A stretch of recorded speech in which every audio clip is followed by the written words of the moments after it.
عبادت ہے. ہر عبادت کے اللہ تبارک و تعالیٰ نے دو دروازے بنائے ہیں.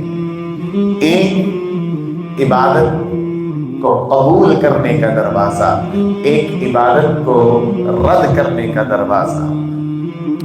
بندہ روزہ رکھتا ہے، اللہ چاہے تو قبول کرے چاہے تو رد کرے.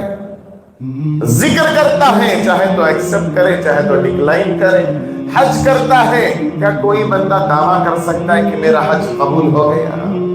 کوئی بندہ دعویٰ کر سکتا ہے کہ میرا روزہ قبول ہو گیا؟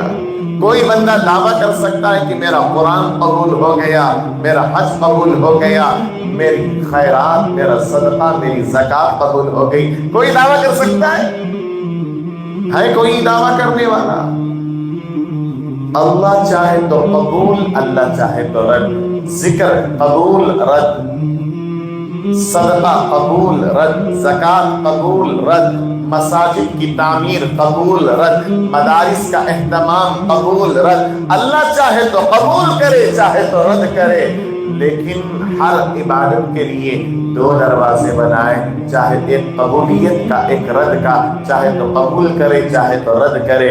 لیکن ایک عبادت ایسی بنائی جس کا دروازہ بھی ایک ہی بنایا، جس کا دروازہ بھی ایک ہی بنایا، اور وہ عبادت ہے درود کی، اور وہ دروازہ ہے قبولیت کا. اللہ اکبر. رد کا دروازہ بنایا ہی نہیں میرے دوستو.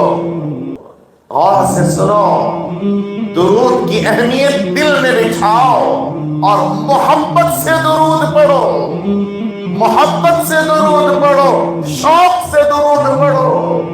کہ درود ہماری ایسی عبادت ہے، اللہ اکبر اللہ اکبر، ہر عبادت کے قبول ہونے میں شک ہے، درود کے قبول ہونے میں کوئی شک نہیں. کہو صلی اللہ، زور سے کہو، علی محمد صلی اللہ علیہ وسلم.